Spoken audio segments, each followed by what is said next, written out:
welcome and good evening to the City of Shakopee City Council meeting for October 16th, 2018. Item number 1, if we could please call the roll. Councilmember Luce. Here. Councilmember Lehman. Here. Mayor Mars. Here. Councilmember Whiting. Here. Councilmember Mokel. Here. Thank you very much. Let's call on Cub Scout Pack 3801 to come forward to lead us in the Pledge of Allegiance. If you could come forward and stand before the podium.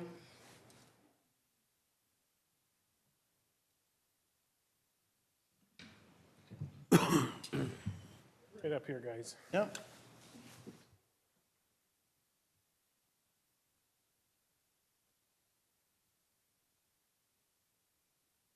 I pledge allegiance to the flag of the United States of America and to the republic for which it stands, one nation, under God, indivisible, with liberty and justice for all. Thanks, guys. Thank you. Nice job. Thank you, Cub Scout Pack 3801. Excellent. Moving forward, item number 3, are there any changes, corrections to the agenda? Mr. Reynolds. Mr. Mayor, members of council, you have an updated list for the delinquencies for 7A, the assessment hearing on delinquent garbage refuse bills from Republic Services. Obviously, between the time when the agenda went out and now, we've had some more come in, and so those are in front of you. All right. Councilor Lehman? Mayor, was item 7B, 7B to be deleted from the agenda? Mr. Lehman, we discussed that, and it still has to be an open meeting, or Okay. open public hearing and then closed, but there'll be a request for no action. Got it. Okay. Excellent. Any others? Otherwise, motion to approve the agenda? Councilor Luce? Make a motion to approve the agenda as is. I have a motion and a second by Councilor Mokel. Further discussion, all in favor, say aye. Aye. Aye. Those opposed? Motion carries. Thank you very much.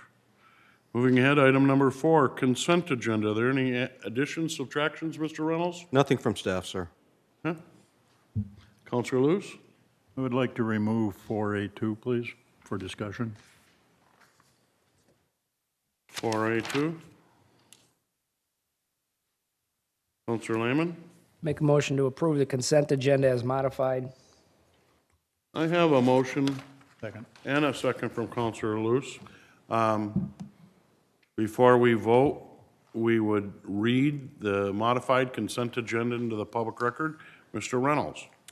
Thank you, Mr. Mayor and members of council. These are the consent agenda items for October 16th of 2018. 4A1 approves the minutes of the October 2nd, 2018 meeting. 4A3 adopts resolution number R2018 TAC 125, which approves a premise permit for Shakopee Lions Club at the Shakopee Brew Hall located at 124 First Avenue.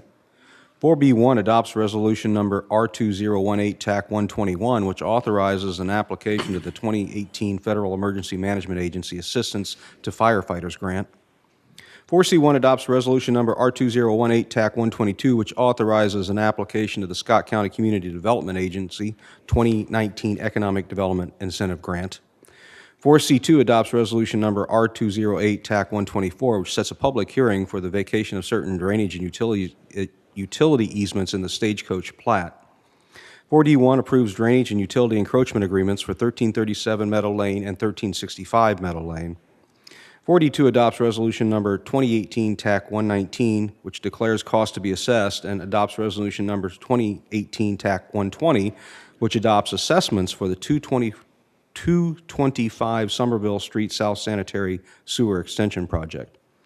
4D3 adopts resolution number R2018 TAC 118, which orders the preparation of proposed assessments and sets a public hearing date for the Shakopee Avenue Electric Undergrounding Project, number 2017 TAC 9. 4D4 adopts resolution number R2018 TAC 116, which declares cost to be assessed, orders the preparation of proposed assessments, and sets a public hearing date for the 2018 Street Reconstruction Project, which is CIF TAC 18 TAC 003. And finally, 4D5 adopts resolution number R2018, TAC 117, which declares costs to be assessed, orders a preparation of proposed assessments, and sets a public hearing date for the 2018 alley reconstruction project, which is 2017 TAC 6. Thank you very much. We have a motion and a second on the modified consent agenda. It's been read into the public record. There is no further discussion. All in favor, say aye. Aye. Aye. Those opposed, motion carries. Thank you. Item number 5. Now I'd like to call on any resident that would like to come forward and speak on an item not on the agenda. Please come forward and state your name and address for the record, and welcome on an item not on the agenda. Good evening. Hi. And then,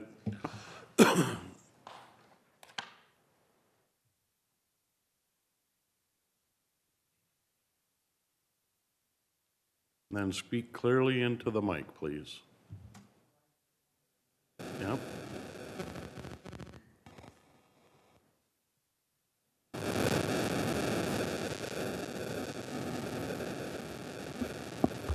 Hi, everybody. For those of you who don't know who I am, I'm Sandy Doherty, and I'm here representing the River Valley Trailblazers Snowmobile Club. I just wanted to let you know that we're probably the only ones in the room looking forward to winter this year. Our club has over 200 members, and we do volunteer hundreds of hours back to the community. And I just wanted to let you know a little bit about our club. We, along with the Prior Lake Club, Savage, and Belle Plaine, maintain over 225 miles of trails in the Scott County area.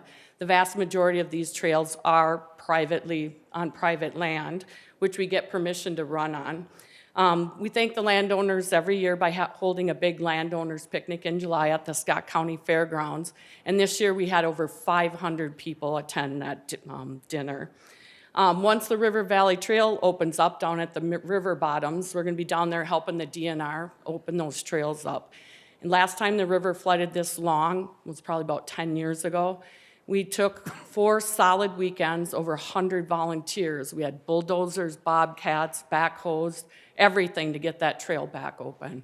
So without us, the DNR, they don't have a lot of help, especially in the fall, because all their members and all their volunteers only work in the summer. So that's going to be our big project once the river goes down, so hopefully that'll happen soon. We do work very closely with the Shakopee Police Department on any snowmobile-related complaints or issues, and we help them also resolve that. We are now we're on our snowmobile safety classes, where we've taught hundreds and hundreds of kids how to ride snowmobiles. Also, we teach them in class, and then we also have a driver's safety class. This year, our focus is on the youth. We just started a new youth group, and last year, 2 of our youth snowmobilers were named Snowmobile Club of the Year. I should say Snowmobile Youth of the Year, which is a huge honor because they were the top 2 in the state of Minnesota.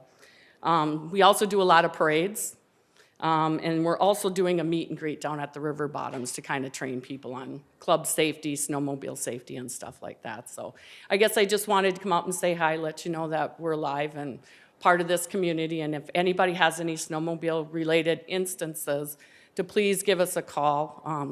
My phone number's on our website, which is RVTB, so rivervalleytrailblazers.org. So I appreciate the time, and thank you very much. Thank you very much, Sandy. You have a strong group. And question, Councilor Lehman? Yep. Question. Where would the trail maps be found, and when do you put them out, and do you put them out often? Yep, we do. Well, our big trailhead was at Canterbury, and now that they're having construction out there, we had to take that down. So we're going to be looking at putting them somewhere else. But a lot of the businesses in town, Hen and Shell, Ace Trailer, the Eagles Club, Wampox, Pullman, there's a lot of different businesses in town where the maps will be going out. Hen and Shell is probably our primary right now because we haven't got a new trailhead. And those should be coming out here pretty soon. You put it on your website. Yep. It's also on our website and our Facebook page, too. So if anybody has any questions on that. Fantastic. Councilor Whiting? Any events for snowmobilers planned for Shakopee at least? We do a lot of club rides, and we've, in fact, it's funny, somebody just asked if I wanted, they're trying to get the world's largest snowmobile run going. And they asked me if I'd coordinate it, and of course, I'm like, no. You will, I know you will. But the river bottoms, once that's open and we get a good snow year, the DNR has done studies, and there's been over 1,000 snowmobiles running up and down that trail over the winter. And so it's a lot. And we do have our trailhead that we can come off the river bottoms, come up Fuller Street and park in the city lot there, and then cross the street and come downtown to eat. Well, that's part of my next question or comment, but we'd love to have that economic development through some sort of event or just a regular ride, and that's great that you can park in town and use some of the businesses. So, anything we can do to expand, please let us know. We can try. Yep, and that's what, we haven't had snow the last couple of years, so that's it's the big been, part. but once we get a good snow, it's something I'd like to see is more businesses, because if you look at Jordan, they get a lot of business.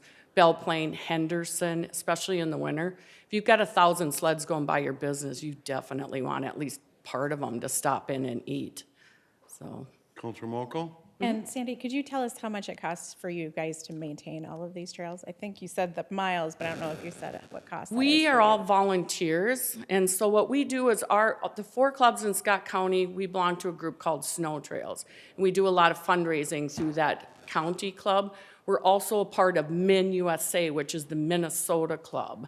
And so we get a very small portion of the sales tax. I think it's like a half of a percent or something like that. So we do get some money from the DNR for grooming the trails, but we've got to go out and buy our own groomer, and that usually costs about $170,000 to $180,000. So depending on how much mileage it gets on it, usually they last about 7 to 10 years. Okay, thank you. Fantastic effort, thank you. Thank you. I appreciate the time, thank you. You bet. Thank you. Resident, come forward on an item not on the agenda. Please come forward on an item not on the agenda. Seeing none, we would move ahead then to item number 6, business removed from consent. 4A2, Counselor Loose. Yeah, I've got some questions on this. If you look at the 2 bids, excuse me, on one brand, one company's higher, and on the other brand, the opposite happens. So I questioned that. I spoke to a person that I know in HVAC, and they said it just depends on number of units a company sells. They might get a better pricing. So that part got straightened out, and I just wanted to let everybody know on that. The one company here is local, Associated Mechanical. The other company, I believe, is out of St. Paul. And I think we should give some consideration to going local with the small difference there is in the 2 bids. These people, many of them live in town here. They shop, they buy gas, they do everything else here. They use our restaurants. I doubt the company in St. Paul does much of that. So, they always talk about the peripheral benefits to, people coming to our town. Well, we've got a company that's in our town, and I think we should stay with them. The difference in cost is just barely above the 5%, that we allow, so. Okay, thank you. Mr. Reynolds. I appreciate Councilor Luce's comments. Unfortunately, we really don't have that flexibility to do that based upon location. There are certain things that we can take into consideration when it comes to a contract, but location really isn't one of them. And staff had some comments here in regard to the quality and longevity and maintenance, so obviously that, in regard when you're out bidding. Counselor Loose. One thing I would point out on that part of it is for the HVAC person that I spoke to said the brand that staff has recommended, when you do need parts, they're a lot more difficult to obtain. So that maybe they're not needed very often, but when they are, it takes time to get them. They're not local. Sure. So. Other questions, comments? Counselor Lehman? Mayor, the memo says that the Public Works building has this brand and hasn't had trouble with it. And so I guess the question I would have is, have we had any parts issues with the ones we currently have, that brand? Nate? Mr. Mayor and Councilor Lehman, the unit that's on the Public Works building right now is a 9-year-old unit that was moved over from the old City Hall building. That's how much faith our maintenance staff have in there. We haven't had any parts issues with them. I think it says in the memo that compressors tend to go out on most of the other brands, but they don't tend to go out on those Aon brand, so. Very good. Further discussion, get a motion on the table here? Counselor Mokel? Make a motion to approve contract for purchase of rooftop HVAC units and associated installation costs from Owen Companies, Inc. in an amount not to exceed $83,800 plus 10% contingency. I have a motion and a second by Counselor Lehman. Further discussion? Discussion? Discussion? All in favor, say aye. Aye. Aye. Those opposed? Motion passes. Thank you very much. Moving ahead then to public hearing 7A, assessment hearing for delinquent garbage and refuge bills from Republic Services. Darren, well, let's open the public hearing. Perfect. Counselor Lehman. Make a motion to open a public hearing. I have a motion and a second by Counselor Whiting. Further discussion, discussion, discussion. All in favor, say aye. Aye. Aye. Those opposed, motion carries. Public hearing is now open. Darren. Thank you, Mayor, council members. As the mayor mentioned before you tonight is the public hearing for your annual delinquent garbage and refuse services, which is held by Republic Services at the moment. A little bit of history on our garbage collection. In previous council action, the council has authorized the collection of delinquent garbage accounts in the city's designated organized collection area. This action ensures that garbage collection is not cut off, and that we have service to all residential properties in the city, which would lessen the chances of illegal dumping and such like that. And that was all established by ordinance number 583, which then obligated any delinquent costs to be certified to the property taxes. We do work hand in hand with Republic Services in this assessment time period of the year. We did receive an initial list from Public Services back around the mid-September or so. And on that initial list was about 327 properties for about $52,000. And so the city, at that point, at one point in the year, every year, Republic turns over all their delinquent garbage accounts to city staff, and then we send out a letter on city letterhead to all the property owners. So these accounts from Republic, their bills could be going to, if there's a renter in the household or whatnot, it could be going to the resident, or it could be going to the property owner, however that account is set up. But the letters that we mail from the city's perspective, since the assessment is going to go to the property owner and not who's a tenant in the property or whatnot, or the current owner of the property, we do send them to the property owner. So we do some research and find out who the owners are and use the county's tax database to find out mailing addresses and such. So the initial list was 327 properties for a little over 52,000. As of last week, that's dwindled down to about 202 owners at about $36,000. And then I have an updated list on your desk tonight it's even dropped a little bit further down to about 31,600 or so. And we'll still take collection. It'll be a couple days. Sometimes if payment goes into their national collection place, I believe it's out of state or whatnot, we'll get updated reports on that and look at the timing of when payments come in and such like that. So there'll be a couple days lag if the certification is done tonight before we put on an additional fee on anything there. So once the delinquent accounts are assessed, we will be charging an additional $50 assessment. So after tonight's public hearing, we charge an additional $50 admin fee on there. Half of that, or $25, goes to Republic to help recoup their costs in these delinquent, in trying to collect these delinquent accounts, and then the other half, the other $25, goes to the city to help cover our costs in assessing these delinquent accounts.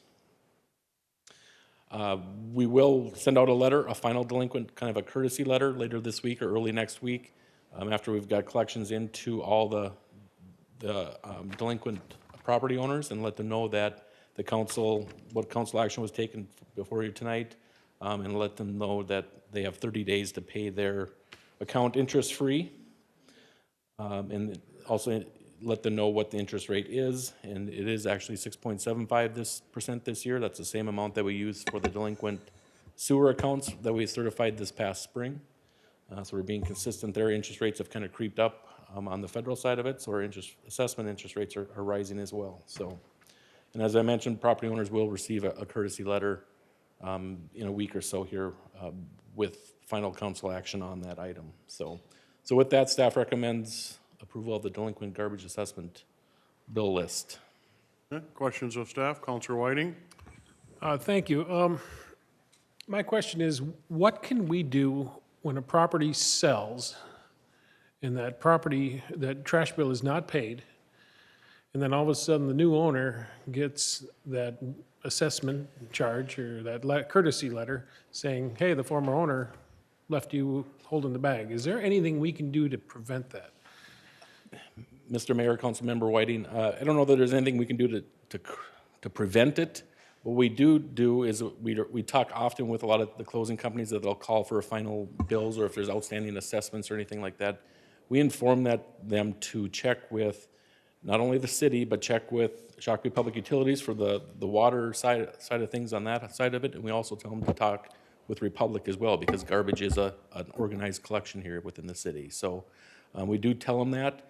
What we do find a lot of new residents come in and there's a time lapse, or the previous owner didn't pay the bill or whatnot on that end of it. We do tell them to go back to their title company and to ask that title company to do some research on it, because when you purchase a new home, you're purchasing title insurance, and some title companies have different views on what's really covered in that title insurance. Is the utilities a courtesy piece they do, or is it part of that title insurance where they can go back to their previous owner and collect that delinquent account? So we do encourage them to go back to their title companies and to work with them. And a lot of times it's a lot of work to do that, but sometimes it can be pretty substantial amounts. So it's often worth their time to do that. So Do we need an ordinance in place to force those title companies to?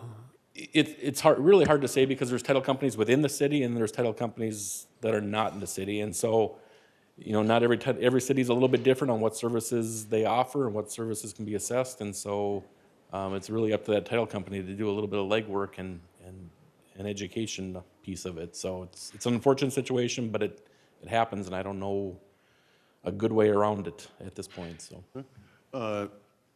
Mr. Reynolds, and then I'll come back over here. And Darren hit it on the head, Mr. Mayor and Councilor Whiting, that really is what title insurance is. The whole purpose of title insurance is to make sure that you have the title free and clear of all encumbrances. And so this is clearly an encumbrance upon the property, and anyone who has made that transaction definitely should go back to the title insurance company, because that's where the issue is. Thank you. Counselor Luce? Darren, do these roll over from year to year, or are these bills just this year's bill for garbage?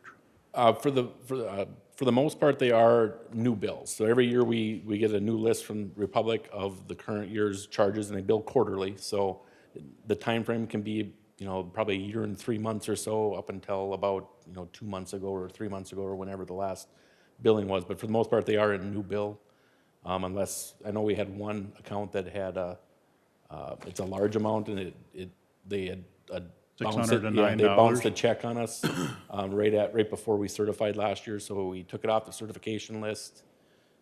Didn't realize till a couple days later from the bank that the check had bounced, and they weren't certified. So rather than coming back with just one property, we rolled it over to the next year. Okay, that's where the one big one. Okay. And you'll notice there's some smaller dollar amounts on there too. There's some for like $5. What we're finding is that a lot of those are from townhome or association type of areas. And those are where the association pays the whole garbage bill, or just the general garbage bill for each place.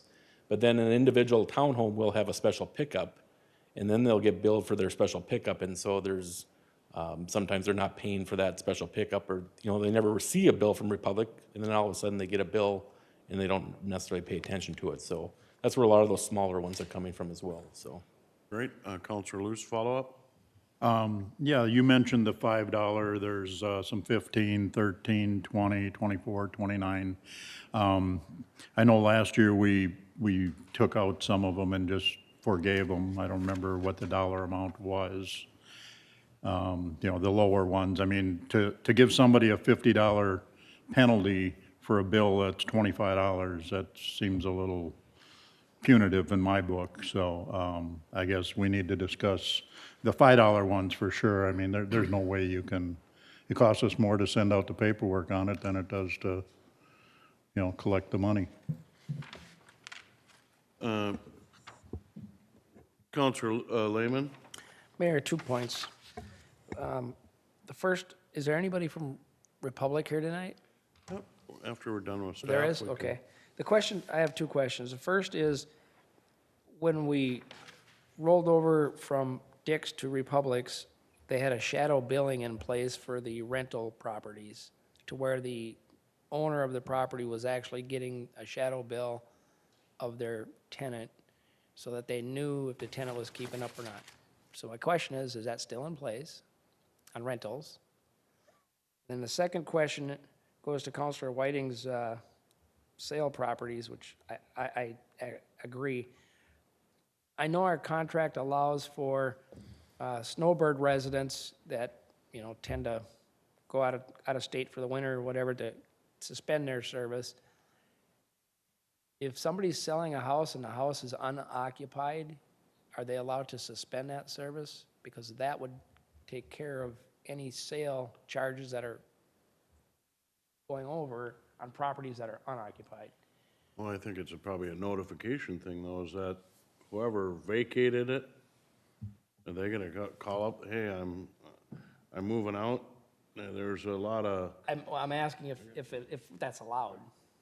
I know it is for Snowbird, but they're still really technically the owner and they're coming back.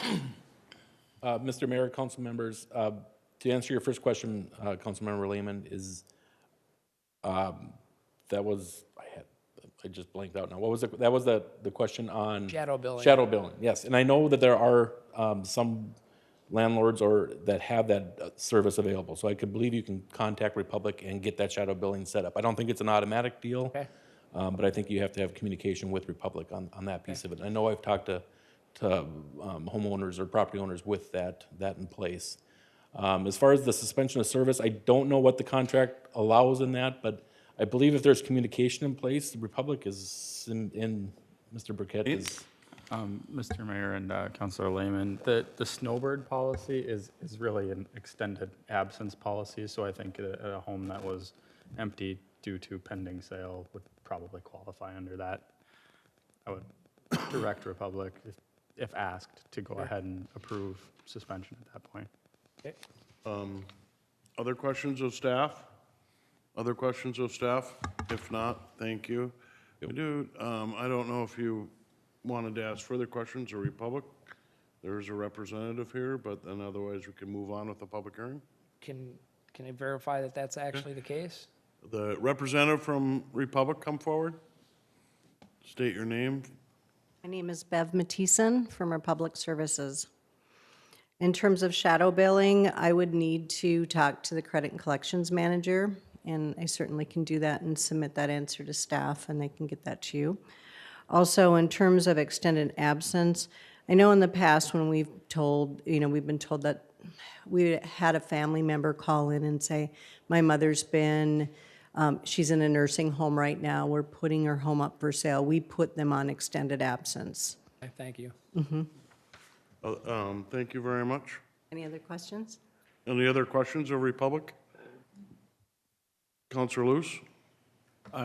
I know if you request it from Republic, when you go pay your bill, if you go pay it in person, they will take off the surcharges that are on it, or what do you want to call it? Your cost of billing. It's like $5 a quarter or something if your late fees.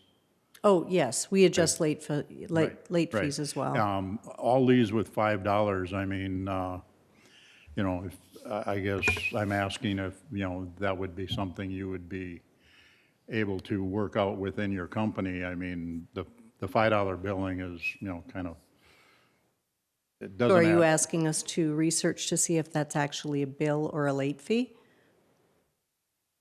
I guess I'm considering, I know we did it last year, that we just did away with certain numbers at below a certain dollar amount. And I'm just wondering if your company with us in conjunction could work something out to just eliminate those. I can certainly take that back to the credit and collections manager for consideration. Well, I think that needs to be a decision here, but I'm just questioning, you know, you have to take it back so you don't have an answer, so. I don't. That's fine. We just need to find out if we really, as a group, want that answered, and I'm just putting that out. Okay. Other questions of Republic? If not, thank you. Thank you. This is a public hearing. Would anybody else like to come forward and make comment in regard to this? This has been a standard procedure of our community for every year we go through this exercise, right? Yes. Yeah. Okay. Counselor Lehman? Mayor, can we have a discussion about these $5? Close the public hearing, or? All right. Counselor Whiting? I'll make a motion to close the public hearing. I have a motion and a second by Counselor Mokel to close the public hearing. Discussion, discussion, discussion. All in favor, say aye. Aye. Aye. Those opposed? Public hearing is now closed. Counselor Lehman? Mayor, I guess I'd like to have a little bit deeper of a discussion about the $5 charges or the small charges.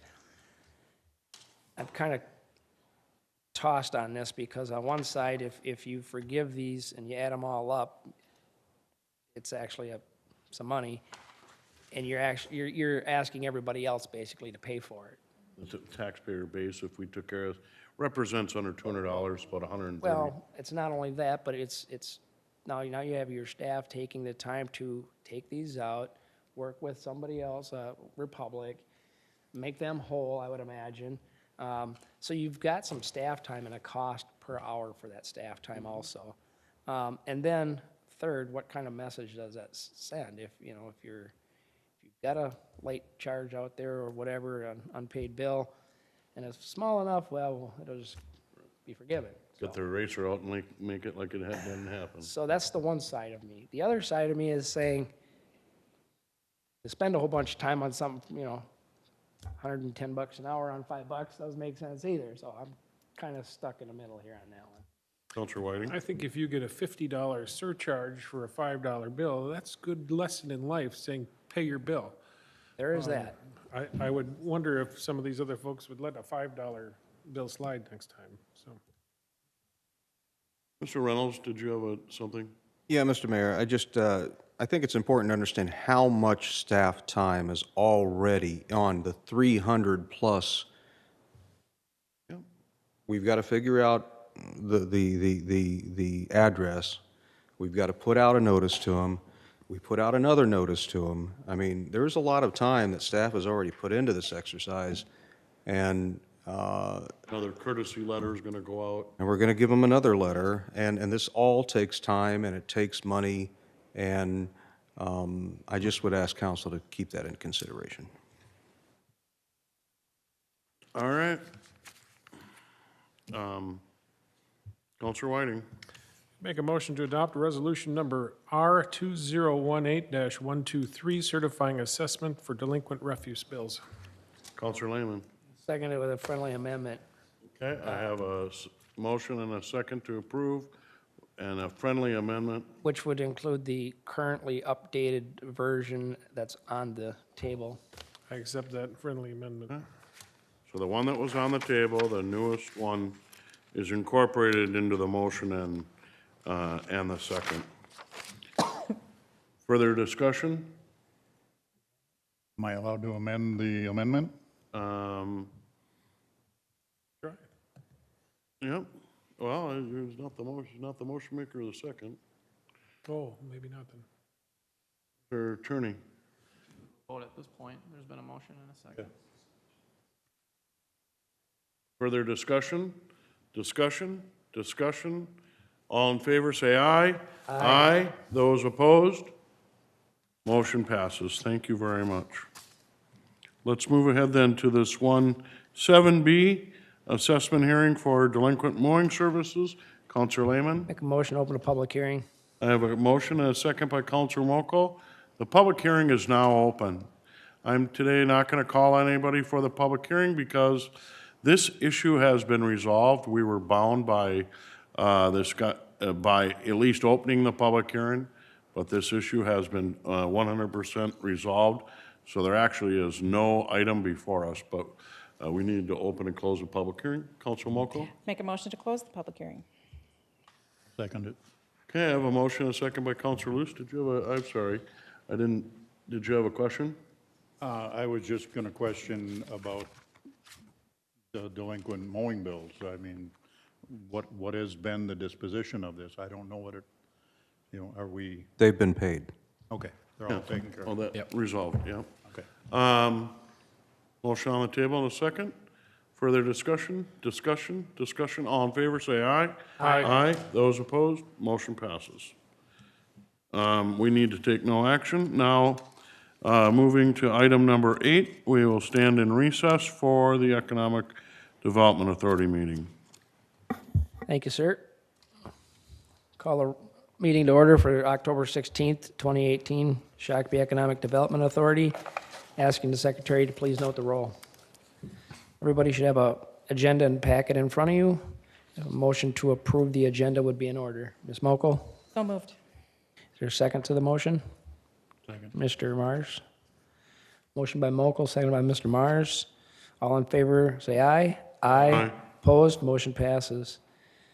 Consent business is EDA minutes. Mr. Mars, is Mr. President, I'd offer a motion to approve the consent agenda. there a second to the motion? Second. Second by Mr. Luce. Any discussion on the minutes? Seeing none, all in favor say aye. Aye. Opposed, motion passes. Item number 4A, contract for private development for Southbridge. Mr. Kursky will present. Mr. President and board members, so tonight you have before you, you had previously approved the TIF district for the soils remediation at Southridge. Tonight you have a contract for the private development with Shakopee Crossings Limited Partnership. Questions of staff?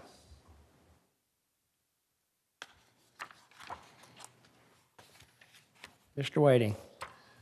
On your map here of the site, specifically the one site we've been talking about, my question is, we'd have to go through this whole process again if we run into another site within the area that's a dump site. Mr. President, board members, so the only district you've created is that site. So it's one parcel. It shows as two, but it's not. It's in two different school districts. So that's why it's in one outlot parcel currently. So moving forward, that will be the district, and then they'll come back and provide plats and plat out sections within that. All of that new development will count towards that TIF district. But this contract basically is only for the remediation of that site. So they actually will have two permits, a permit to do the soil correction, and then they'll have their normal grading and construction permits, so we can keep the costs separated. Follow up? Any other questions of staff? Got just a couple. Do we have a TIF person here? No. Okay, never mind. Any other questions of staff? What's the wishes of the body?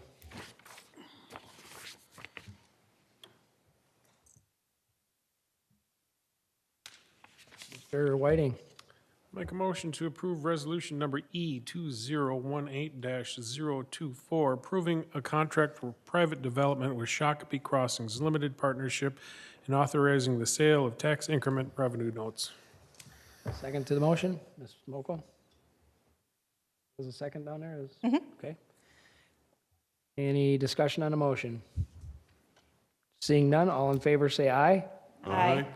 Opposed, myself, motion passes 4-1. Any other reports from staff? Thank you. Motion to adjourn would be in order. Ms. Mokel?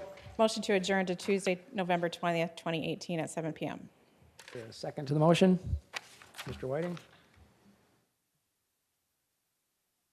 Discussion? All in favor of the motion, say aye. Aye. Aye. Opposed? Motion passes. Thank you. Thank you. We will reconvene the City of Shakopee City Council meeting for October 16th, 2018. And we are on our 10A1 monthly financial review for September. Darren, Thank you, Mayor. tell us some good news. All good news. If I can get this No tax increase next year, actually a tax cut. Good news. Tax cut? going on. One second.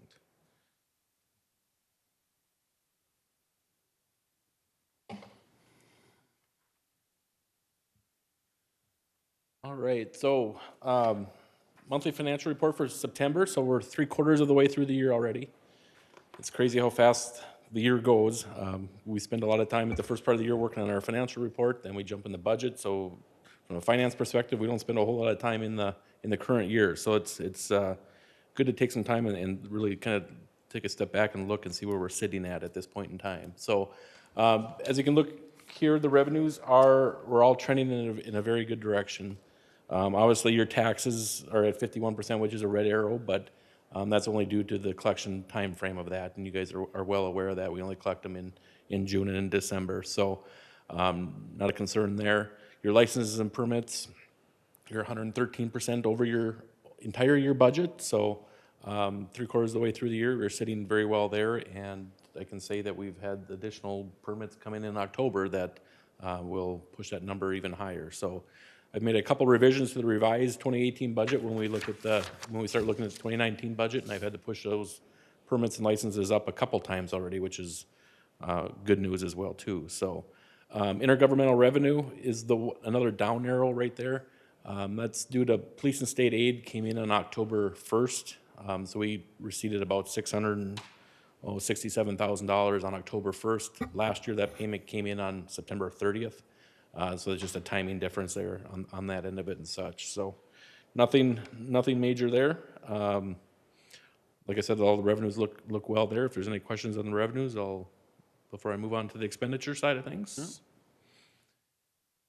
Expenditures, bottom line, you're sitting at 73%. So if we look at that, 75% is kind of our benchmark. We're a couple points below that. If you recall last month, we might have been a percentage or two below our benchmark, further below our benchmark at that point.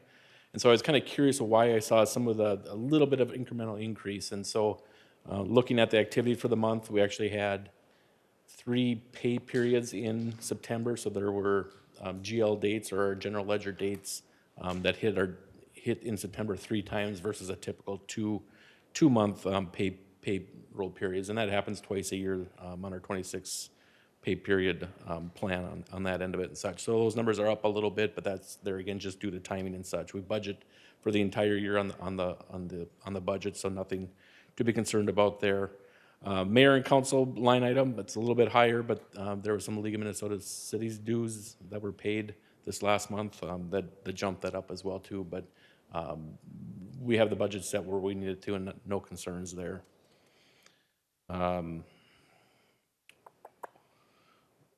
Finance department is low on that end of it, but there again, we separated the lodging tax special revenue fund at the beginning of the year because that was kind of an in and out, so kind of artificially inflated the finance department expenditures and inflated the taxes piece of it. So we isolated that and separated that to make it a little bit more transparent in our financial reporting and our budget side of things. But other than that, all the other departments are kind of within target there. Talked with Mr. Lilhog a little bit about natural resources. That number's quite a bit lower than where it typically would be. It was due to we didn't necessarily have some spring or last winter some tree trimming services that we had typically done. I know he has that on the docket for this fall with a contractor to help out with some of that stuff later on. So that'll fall back into line there. Any other questions on the expenditure side? Questions on the expense side? Questions on the expense side? No, proceed. So we'll jump over to the recreation side of things with the community center and ice arena. Just a little bigger so you can see it. There we go. So the first one here is the ice arena. As you look at your revenues, we're at $448,000. That's $40,000 more than this time last year. Again, there might be some timing differences in there or whatnot, but that's still good to be on that side of it. We're anticipating now that the hockey season and winter seasons are fast approaching. I know I talked to our ice rink manager this afternoon, and he sent out his first billing, I think this week or last week, to the Hockey Association. So we'll start getting regular payments from them. The school district we have a contract with them as well too. So no issues on the revenue side of it. The expenditure side of it, it's still all within line. I think we're sitting at about, I think the expenditures are at about 68% of the budget. So if we're looking at that 75% target, we're below that. Obviously, expenditures will probably ramp up a little bit, but with some personnel costs, with increased activity and such like that, but still not an issue on the ice arena side of it. Looking at the community center in San Venture, there again, you look at your budget for 2018, we had estimated revenues of $987,000. We're currently at $1 million, just over $1 million. So we've exceeded that budget already. So that's good news on that end of it. We would still expect additional revenues to come in this year with membership renewals, additional programming and such taking place. So expect that number to keep on increasing as the year progresses here. And if we look at expenditures from that point, they're at about 72% of their expenditures. So again, slightly below that target. And I would assume that, our busy season from San Venture side of things is basically complete. So the expenditure side of it, I don't necessarily have any concerns at this point. Our big utility, we have some big utilities in the summertime with air conditioning and things like that. That'll be lessening now as the cooler season approaches and such. So, and then if you look at the deferred revenue numbers, those are getting pretty close. So that means that we've kind of reached that point where membership sales are pretty. I mean, we're at where we're at last year. The difference, it's a little bit higher this year than last year. Might account for a few more members or a little bit higher membership fee on that end of it compared to last year too. So, but we still have $167,000 of revenue out there that we haven't recognized in the revenue line up above. So, Questions on the community center? Counselor Lehman? Darren, if I'm reading this right, if I take the ice arena, 80,763, and the community center, 511,791, them are negative numbers when you take the revenues and the expenses. Correct. So about 600,000 a year correct. for Yep. them to. Yep. And we had budgeted, if you look at the budget under 2018, we budgeted probably, 1.15 as a deficit on that. But these do include the rents as well too. So I mean, the community center and ice arena are paying for their capital, the portion of that capital outlay as well too. So You mean we're not making the bond payments for that? not the bond payments, but the cost of their infrastructure. Remember when we went through the CIP? Yep, building They're rental. paying for not entire thing, but they're paying a percentage of those. Of those 35% or something like 35%, that? I believe it is, something like that. We made a Yeah. change to that, but they are still paying rent, Right. absolutely. Right. Counselor Luce? But at what rate are they paying the rent compared to the rest of our buildings? They're still gonna. 35%, What was it? 35%. And what are the rest at? They would pay 100% of their, They're 100%, 100% of their, 30% of- okay. 100% of their original cost. And Okay. so of the historical cost, so. Do we have an idea of what those numbers would be if we were charging 100%?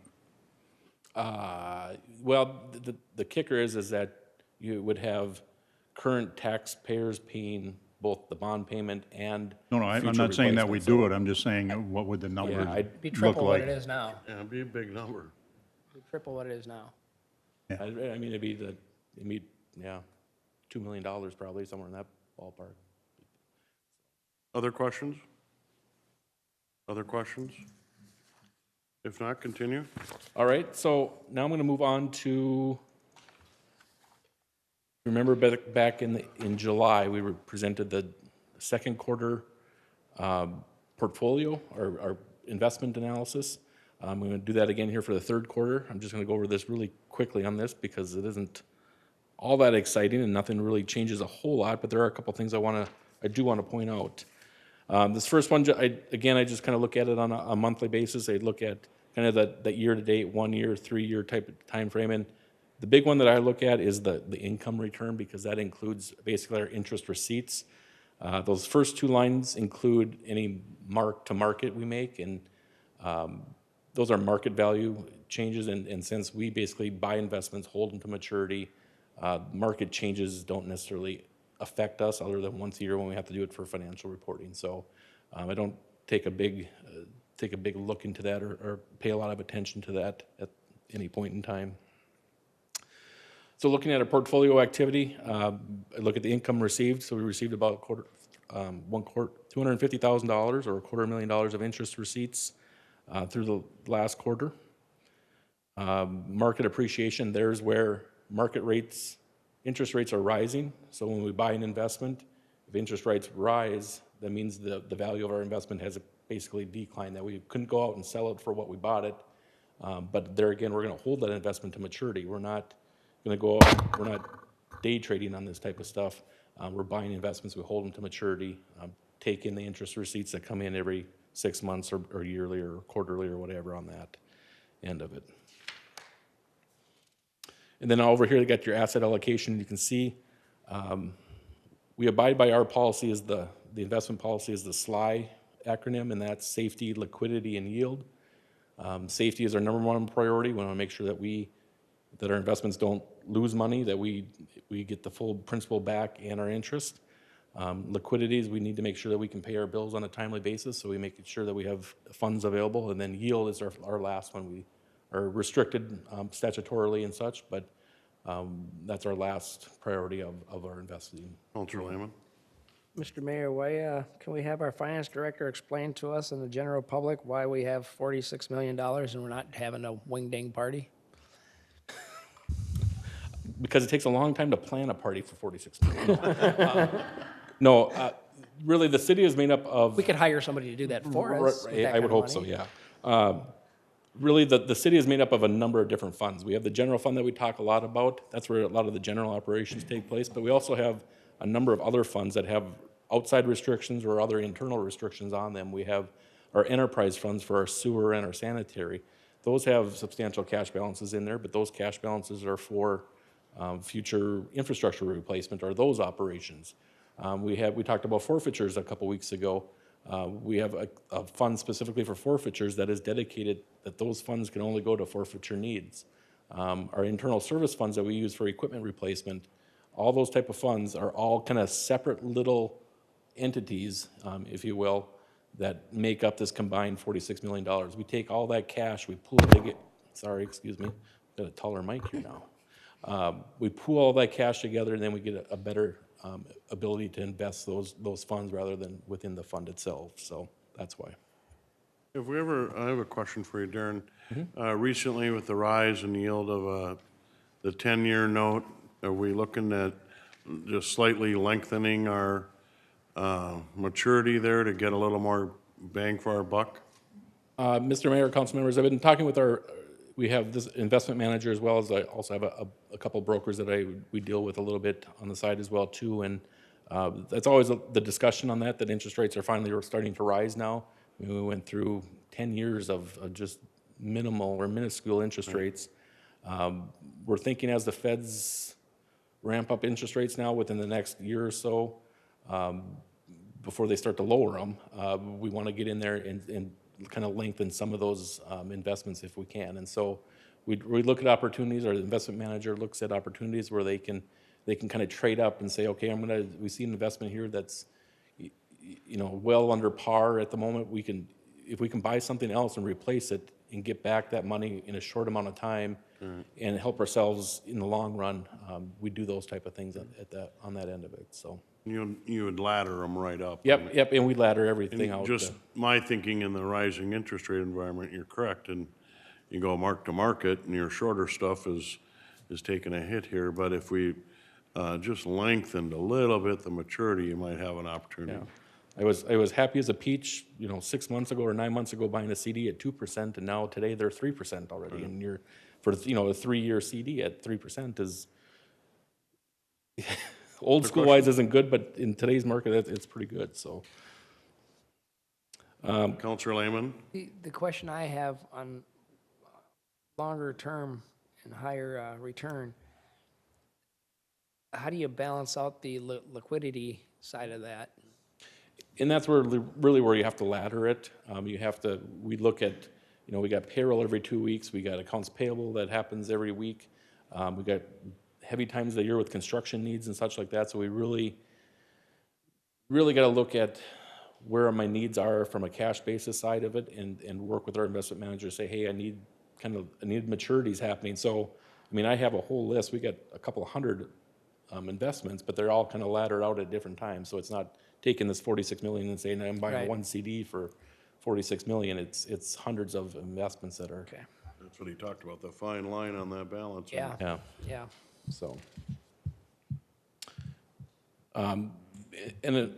Looking at this next graph here, this effective duration, we have a benchmark that we kind of compare our portfolio to in order to make sure that it's staying in line. And the effective duration is the average lifespan of all of our investments. So our benchmark is 2.9 years.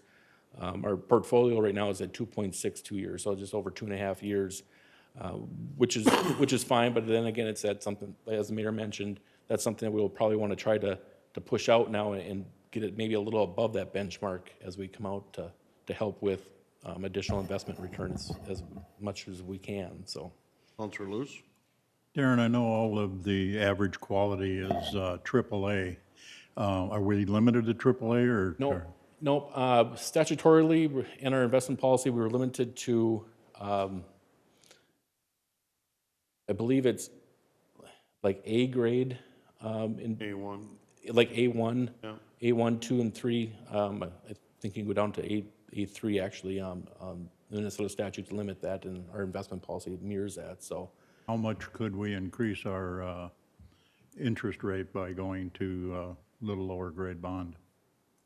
in the municipal market, there is a difference between a AAA and an A1 on that end of it as well too. And they're not all AAA. Yeah, well, we've got a pretty high piece of that, but part of that is ensuring, there's like, the city or the state of Illinois or something like that people have shied away with now, and Yeah, you don't they've want kind one of of gone them. different directions. And so, there's that whole thing again on that safety, liquidity, and yield deal is that, I'm not going to get a whole lot of praise for earning an extra couple dollars, but if one of those municipalities files for bankruptcy and we have an investment in there, then it's not good for the city as a whole. So, You slide down the rating area and then the risk increases. right, and we look at time to maturity. I mean, if it's matures within a year or 6 months or something like that, the risk is less than at that point, obviously. So, but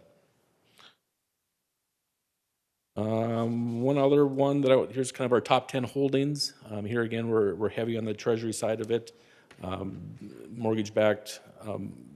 Fannie Mae's and Freddie Mac's, and then Energy Northwest, that would be kind of a municipal bond on that end of it and such. Just some of our transaction history for the quarter, year to date, that type of stuff. Nothing major on this type of deal. One thing that is nice to see is the acquired yield. If you look at the purchases, if you look in 16, the yield on our investment purchases back in 16 was 1.26%. Now it's up to 2.75. So those are real dollars. I mean, when we're doing the budget, it makes a big difference when you can get an extra percent on your investments. So then lastly, this is the one I kind of wanted to get to a little bit, and it's always kind of fun to look at and analyze a little bit. And you always hear bits and pieces in the news and such. Employment numbers, you hear those are at kind of record lows or lows that haven't been reached since the late 60s type deal. You look at the yield curve, and that's where we're seeing the blue bar graph there is really where we're seeing some increases in the interest rate. As you hear the Fed's increasing interest rates, that does affect us. We're getting better returns on our investments here. In that short term, that short-term yield is crazy how close it is to the long term. You look at a 2-year versus a 10-year, and there's just a sliver of a difference. It makes it tough to invest out in that 10-year and that 30-year. And really what I'm hearing is that there's a lot of foreign countries that have negative yields. They're buying U.S. Treasuries for that 30-year, 2% or 3% bond because they're at negative. So the positive is better than negative. So it's hard to say where those long-term rates will go, but the short-term stuff is up. So, Then you look at the one on the right, which is a new one that they put in this quarter, and I think it's kind of nice. I kind of watch that. They send out a daily reminder to me, and oil is one of the ones that I kind of watch a little bit, and you can see where it's kind of gone over the last couple of years, and it's trending upward, and I hope it doesn't trend upward too much more, so. There goes our interesting increase in Right, fuel costs. into the fuel cost, exactly, so. So hopefully this is beneficial information for you guys. This is part, again, of wanting to get this in front of you and making sure that it's a step towards hopefully increasing our bond rating a little bit and such like that. So if you got any questions or you ever any questions any other time, please don't hesitate to contact me, so. Questions of Darren? Otherwise, thank you very much. I enjoy these financial updates very much.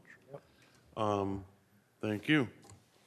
All right, moving ahead. 10A2, refuge and recycling contract update. Nate? Thank you, Mr. Mayor, members of council. At the council meeting 2 meetings ago, we asked the council what your preferences were for the refuse and recycling contract. And we were directed to, sorry, I'm trying to pull it up. Negotiate with Republic Services on a couple of points.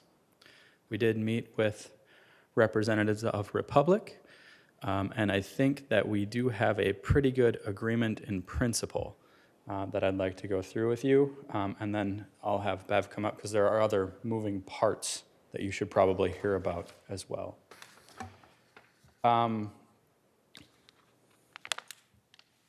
The first thing that you asked was related to routing and collection. You asked if there was any way that we could keep the heavier trucks off of the roads that were not built to the standard to hold a heavier truck. Republic has agreed in principle that this will change some of the language in the contract to make it so it's a more collaborative process to design the routing, and that also that they will put into the contract that they will bring their trucks empty to Shakopee every day. Frankly, they already do that, but it'll be in the contract now, and then we will work on making sure that we're routing appropriately to keep the lighter weight trucks on the roads that haven't been built to the standard that they should be. You asked questions about the smaller receptacles for seniors, singles, or those living in townhomes. We talked a little bit with Republic about that. We already do offer an every other week collection on a 35-gallon collection. The collection cost on that goes from, I think, right now, $4.60 a month down to about $3.60 a month. Frankly, it wouldn't make economic sense to do a smaller receptacle. First, because it would actually be a 35-gallon receptacle with a smaller insert inside of it to make it a smaller receptacle, but that collection cost is going to stay the same. So the amount of benefit that you're going to see is going to be fairly minimal. We think that what we can all agree to do is to do a better job marketing that every other week with the 35-gallon receptacle. We think that's a fairly good middle ground on that piece. That marketing of that, is that on Republic or would it be on us, and how, what would that look like? I think that we would probably do it jointly. I haven't really talked exactly how that would look, but I think that there aren't a lot of people that are aware that that's a possibility or that it's available. I think we can find a way to do some social media on our end, have some bill inserts on their end, that kind of thing. Councilor Lewis? You know, you said that would be an insert within 35-gallon cart? Is the 35-gallon cart the smallest they can pick up? Pretty much. That's essentially the situation, is that Okay. You're not going to be able to buy a cart that's smaller than that. There is, to my understanding, another city that does it, but that's what they do. They have an insert that goes inside the 35-gallon cart that makes it smaller. And it just doesn't make a whole lot of economic sense.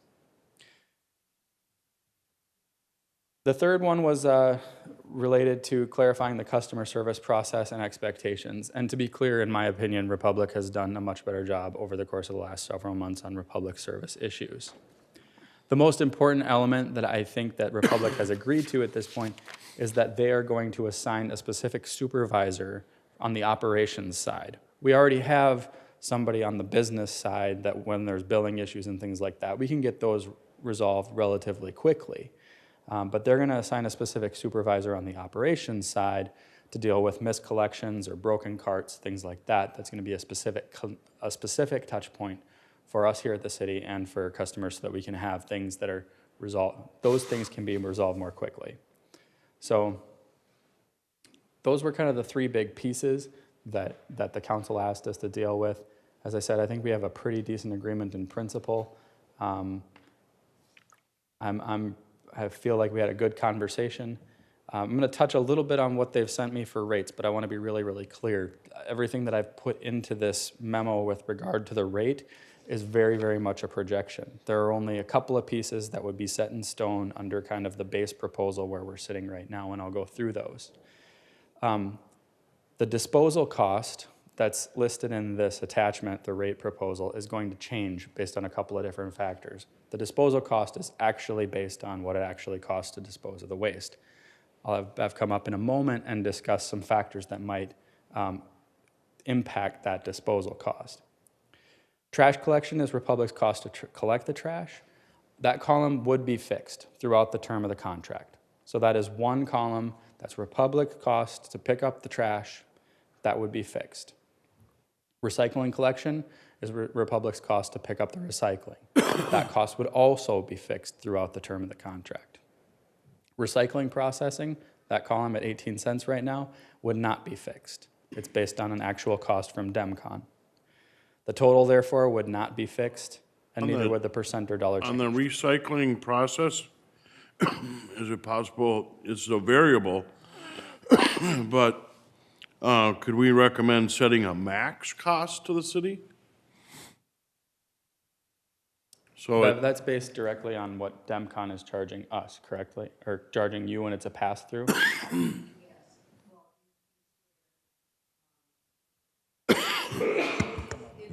Bev, can you Bev? please come up to the microphone? And just stand next to Nate, and when these questions, either city or Republic. So to answer Yep. your question, the processing fee is an annual variable fee. We all know right now the markets have been very low.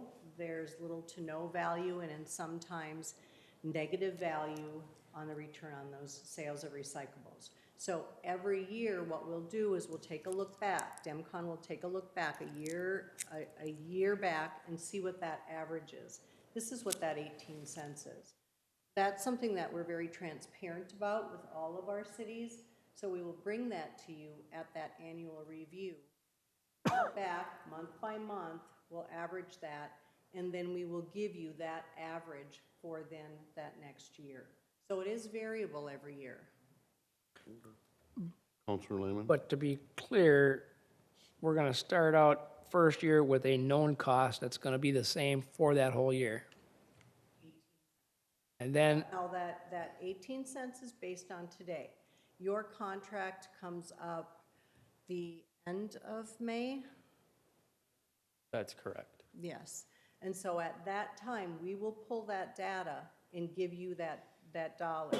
The last couple months, the market's been pretty steady. I can't say it's been good, but it's at least been steady.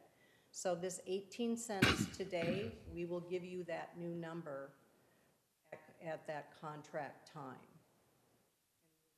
All of the numbers for the 12-month look back. so we don't know what that number is. Yeah. And well, when you do find out, it'll be too late in the process. So how do we, is there a trend we could get sooner than May? Perhaps a month before? What are you looking for? Well, you know, it's 18 now. Is it gonna be 50 cents? Is it gonna be 36? I mean, do you have a ballpark? Okay. Councilor Luce? Could we get a trending chart, what it's done for the last few years? We could get a general idea from that. I can ask DEMCON for that information, because we at Republic just passed these things. Correct.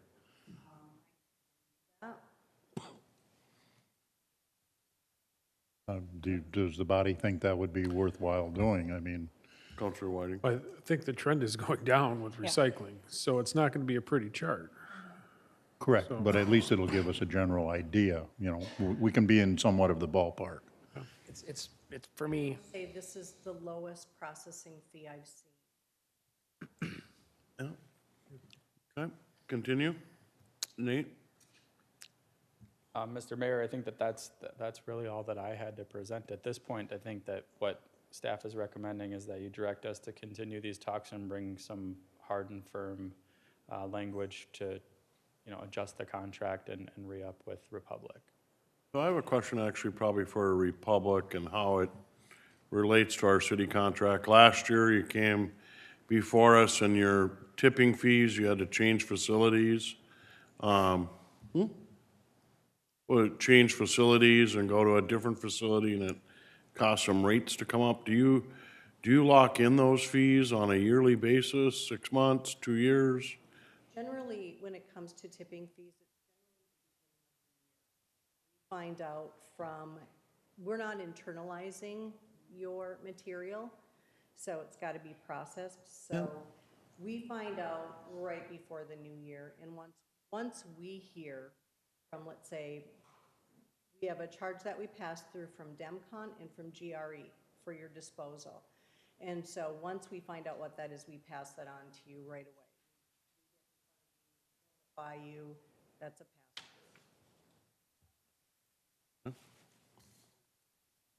pass. Question for on the customer service aspect. We've had some bumps in the road here in the last year, and Bev, you've been a great addition to the staff there and been very receptive to the needs of our residents, and appreciate that. The dedicated operations supervisor, would that be you or someone underneath you? No, actually, I'm the municipal services manager, so I'm the person who looks after contract, looks after any billing, all of the kind of Big picture stuff. administrative pieces. The operations supervisor, anything that's related to moving a truck, that operations supervisor can get it taken quickly. This is someone who, Katie Lindholm has been with us for over 15 years. So she is definitely a senior operations supervisor and has agreed to make Shakopee her city.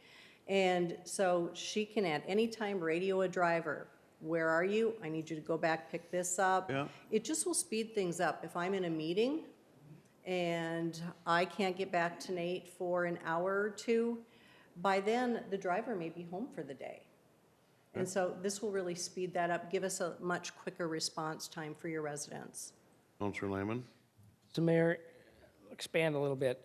A Shakopee customer calls Republic with a customer service related issue. Whoever they talk to, how do they get it to the supervisor? Does that happen on your end, or does the consumer have to ask for that? If the consumer calls in and let's say they don't get their issue resolved, they ask to speak to a supervisor, and that would be in our call center. If at that time they are not satisfied, they call the city then calls Katie. Okay. Other questions? Oh, I'm sorry, Counselor Lutz? Yeah, I guess I want to commend Republic for the way they handled the delinquent bills. For the last 5 years now, I've let mine go delinquent purposely to test your response to the customer and the city's response to the customer, and both entities have worked very well with the customer. There's been no badgering, no negativity of any kind. There's been notifications that are general notifications in the mail, nothing more than that, no harassing language in the notification. So for that, I thank you. Thank you for the feedback. Counselor Mokel?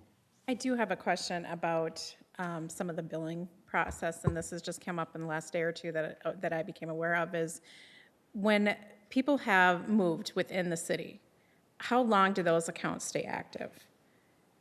Because one of the complaints that I had was that they had moved 3 years ago, but their account is still active, even though it's $0. So when they go to pay their bill, that sometimes will come up first. And I believe this is probably through your online system. Possibly.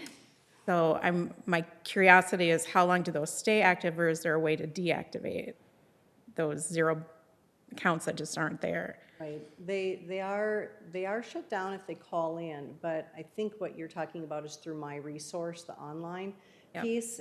I would have to check into that. Okay. But I can do that and just find out what that length is, if we've got any anomalies. Do you have a specific account that you could give me? I will get it to Nate so that you Oh, can. that would you be, can get that would be fantastic, Yeah. 'cause that would So- really help me, and then I can get that resolved. Perfect, thank you.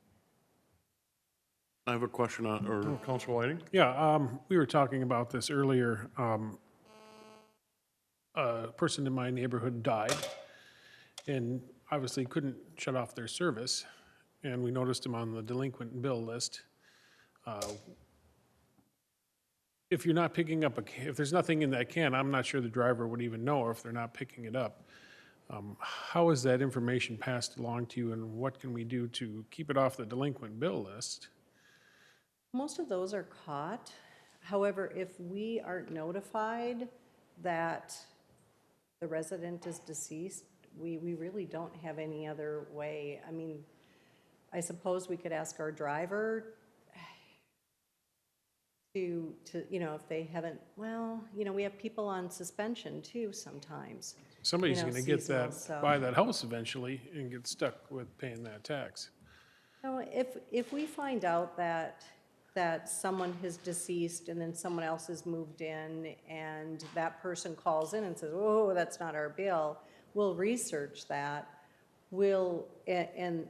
And that new tenant, that new homeowner's not responsible for that bill, we'll separate that out. We've run into that. It's I'll get that rare. information to Nate too. Yeah. Yeah, if you have something specific, a one-up, please, see that it gets in front of me. I have a question, Bev, it looks like with this discussion that's going on about a possible extension, there can be some slight rate increases in the first year, or a little bit. What will this increased revenue be spent on directly for our community? Is that equipment, staffing, or resident education? What would that be spent on? I think it's a lot of things, Mayor. When we work through our numbers to see what our number needs to be for our pro formas, it really is, it's quite a deep dive on all of the costs that we incur to take care of the city. It is part education, everything in the contract is spelled out, we've got to get our calendars out, there's a cost to that. Of course, billing, there's the cost of the fuel, the cost of salaries. We boil this down to, we know exactly how many seconds it is from house to house on average. It goes into this multi-page pro forma, and then that's where we end up with these numbers. It's literally everything,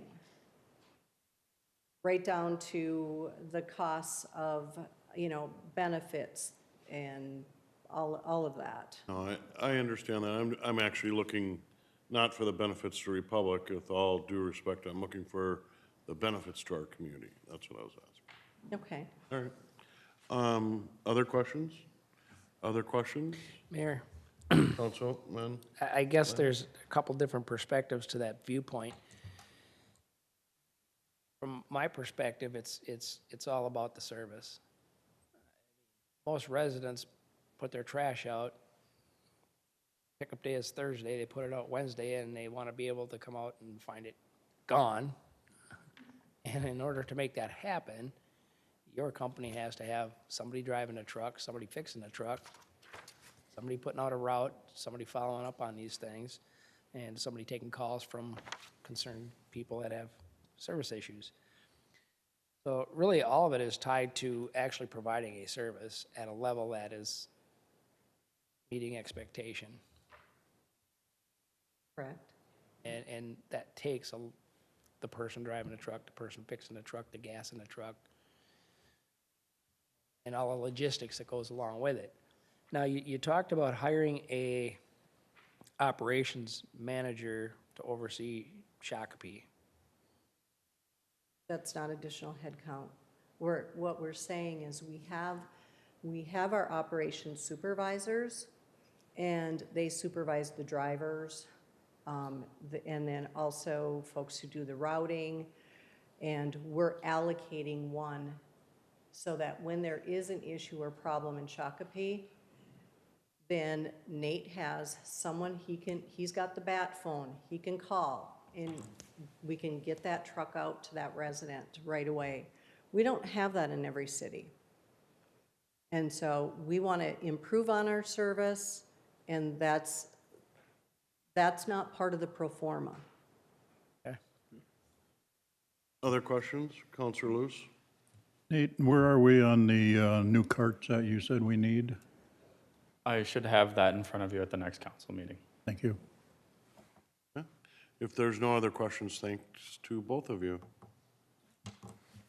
I guess we're directed here to take some action, but we're not in any position to be final yet, I don't believe. Continued negotiations, Mr. Reynolds? Yes, Mr. Mayor, we just wanted to touch base and let you know that we have moved forward with your areas of concern, ask if there are any other areas of concern, and then recognize that we will be continuing in this effort to bring a final language based upon what we've briefed to you tonight in the near future. Well, I look at this memo, and I went back and looked at my notes from the last meeting that we talked about it, and our bullet points that we wanted are directly on here and have been addressed. Councilor Whiting? I think we should make it official, so I'll make a motion to direct staff to continue negotiations with Republic Services to renew the refuse and recycling contract in accordance with the parameters outlined in this memo. Councilor Loose? Second. Okay. Councilor Lehman? It's not a contract renewal, it's an extension. Right, I Correct. just read it, but it's an extension. Okay, yes, I agree. So To renew I extension. can't make an amendment to your motion because I'm not the second. Well, I'll amend my own motion to consider it a contract extension. And would that be acceptable to the second? I guess so. All right. Yes. So we'll read for a possible extension, or for an extension. Okay. Clarification. Further discussion? Discussion. All in favor, say aye. Aye. Aye. Those opposed, motion carries. Thank you very much. Thank you.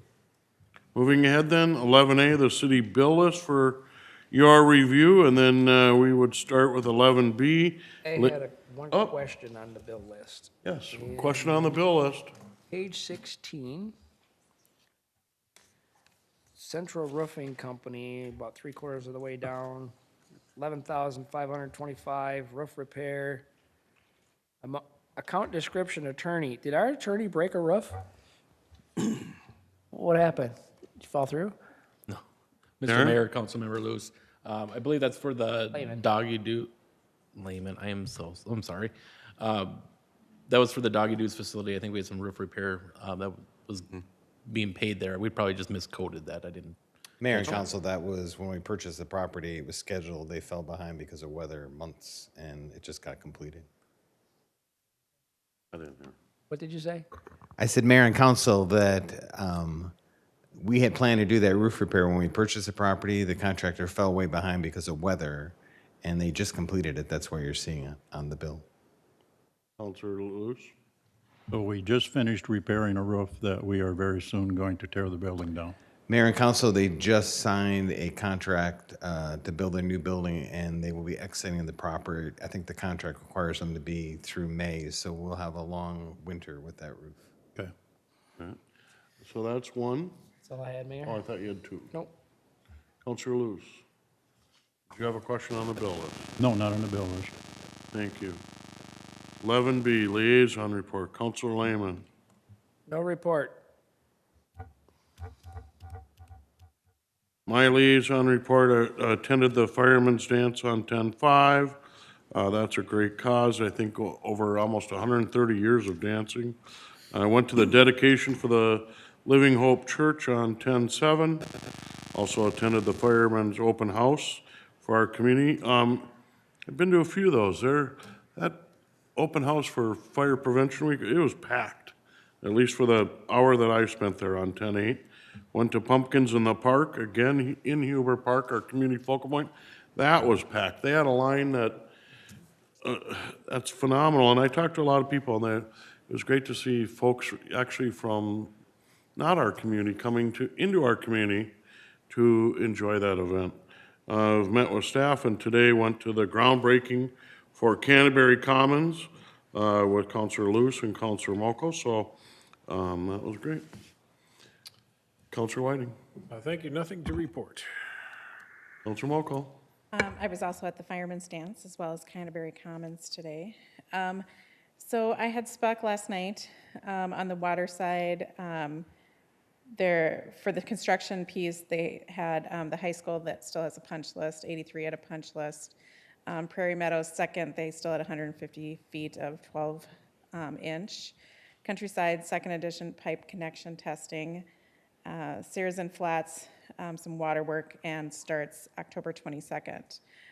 They also did a testing of the well 23, which is in the new Windermere development, that came back with some possible VOCs and some magnesium. So they are going to, they have several years to look at, and so they are putting that on a delay with looking at possible treatment in the future, but they're going to see how things develop over the years. It didn't look like it was going to be anything that was an immediate issue that they would need to correct. On the electrical side, there was 2 outages. Both were squirrels. One was in Stagecoach for 2 customers for 22 minutes, and I didn't catch the other one, which was 12 customers for 92 minutes. They're still working on their post changes. They had 108 done with a total of 900 to do, and that they deemed that needed to be replaced. They also reported on that they doesn't look like they will need to go to the mutual aid in Florida. And then they have 31 projects nearing completion. And then they went over their electric service rules and regulations manual, which will be their guidance for property owners, developments, et cetera. And so that will be going up on the website for us to look at before they approve it, the final draft. Thank you very much. Administrator report. Nothing, sir. Excellent. Councillor Lehman, item number 12, other business. No other business, Mayor. Excellent. Moving forward to the next item. Councillor Lehman, did you have a? Motion to adjourn to November 7th at 7 p.m. I have a motion. Second. Second. Discussion. Remember to get out and vote on November 6th. Further discussion? Discussion? All in favor, say aye. Aye. Those opposed? Motion carries. We are adjourned at 8:29.